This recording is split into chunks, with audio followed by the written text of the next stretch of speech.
Hello and welcome to CATEX-TV. I'm Tom Bailey in London. It's 4:30 PM in London, 11:30 Eastern Time and 12:30 in Bermuda. Today in history. Today in 79, Mount Vesuvius erupted, burying the towns of Pompeii and Herculaneum. And today in 1814, the British Army sacked Washington, D.C. and burnt the White House to the ground. And now to the news.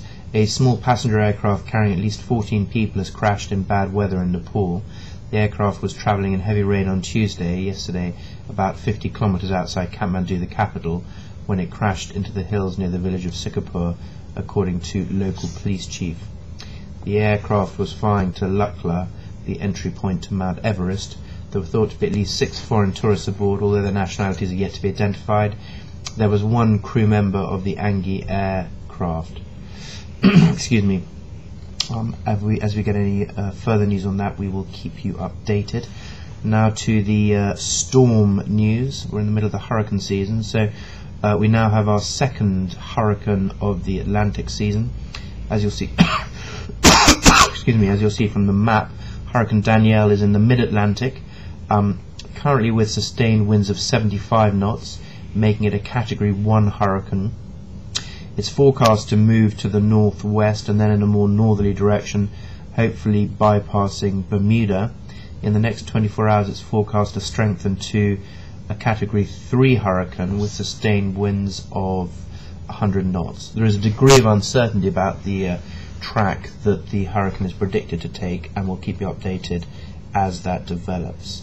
In the eastern Pacific, Tropical Storm Frank is still tracking along the coast of Mexico, not making much forward progress. Currently with sustained winds of 45 knots, forecast to strengthen very slightly over the next 24 hours to 50 knots. And then finally in the western Pacific, Tropical Storm Mindala is just making landfall now in the sort of center of Vietnam. Currently got sustained winds of 60 knots, forecast obviously with that landfall, forecast to weaken over the next 24 hours to 35 knots, bring a lot of rain with it though, so we'll have to keep an eye out for any movement there. The private security contractor, previously known as Blackwater, has agreed to pay $42 million in fines for hundreds of violations of US export rules, according to the New York Times. Violations included illegal weapons exports to Afghanistan, making unauthorized proposals to train troops in southern Sudan, and providing sniper training for police in Taiwan. The New York Times reported that by reaching the agreement with the US State Department to pay the fines, the company avoids criminal charges over the violations of US export control regulations. Blackwater, which provided guards and services to the US government in Iran, Afghanistan and elsewhere, changed its name to XE or XE in 2009. Paying their fines will allow XE to continue to compete for government contracts. US export rules mandate government approval for the export of certain types of US military technology or knowledge, but XE began to seek training contracts from foreign governments and other foreign organizations without adhering closely to American regulations, according to the newspaper. It also shipped automatic weapons and other military equipment for use by its personnel in Iraq and Afghanistan in violation of export controls, and in some cases sought to hide its actions. Anyway, and now to some industry news. The chief executive of Amlin, the UK-based mainly Lloyd's insurer, heralded the robustness of the company's business model after catastrophe losses caused a 39% fall in profits for the first half of the year. Charles Phillips said the company was well positioned to take advantage of future growth opportunities after unveiling a profit before tax of £107 million, about $167 million. Amlin's gross written premiums increased by 56.4% on year to slightly less than $1.5 billion for the 6-month period. This increase in gross written premium helped Amlin to post a combined ratio of 88% for the first half of 2005, 15 percentage points higher than the combined ratio for the same 6 months in 2009.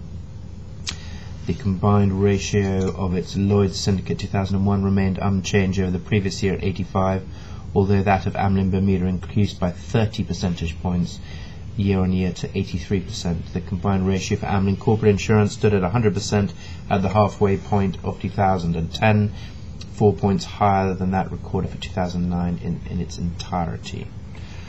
And finally today, scientists in France discovered a huge reservoir under the Tête Rousse glacier on the slopes of Europe's highest peak, Mont Blanc, after conducting routine checks with magnetic resonance imaging, or MRI.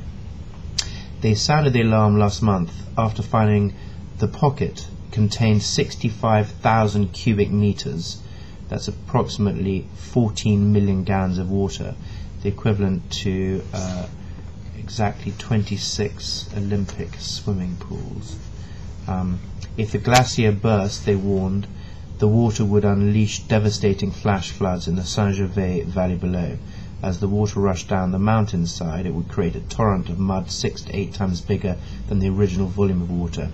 This catastrophic scenario is precisely what happened on July the 12th, 1892, when at least 175 people were drowned, as an estimated 80,000 cubic meters of water, or 17 million gallons of water mixed with mud and rocks and trees, crashed down the mountainside. Today, the Saint-Gervais Valley is popular as a tourist spot and home to 3,000 people who would be submerged within 15 minutes. The valley leads to l'Aiguille de Gautier, the northern peak of the Mont Blanc range. Ahead of the operation to drain this lake, local authorities closed the final section of the Mont Blanc tramway, which runs to the Refuge du Nid-d'Aigle and passes close by the glacier. A cable siren system has already been set up and locals brief on an evacuation plan. Tomorrow, engineers will drill a hole 22 centimeters or 9 inches in diameter and begin pumping the first 25,000 cubic meters from the pocket 250 feet below the surface, with the £1.6 million operation expected to run until October. The water will then be carefully channeled into the valley. One local shopkeeper said, "Let's just hope the pocket doesn't blow beforehand." Well, it's very good prevention and risk management for trying to avoid catastrophic losses. That's what this industry is all about. We will keep you updated with any changes to any of those news stories, and we'll be back with you at the same time tomorrow. Until then, thanks very much and goodbye.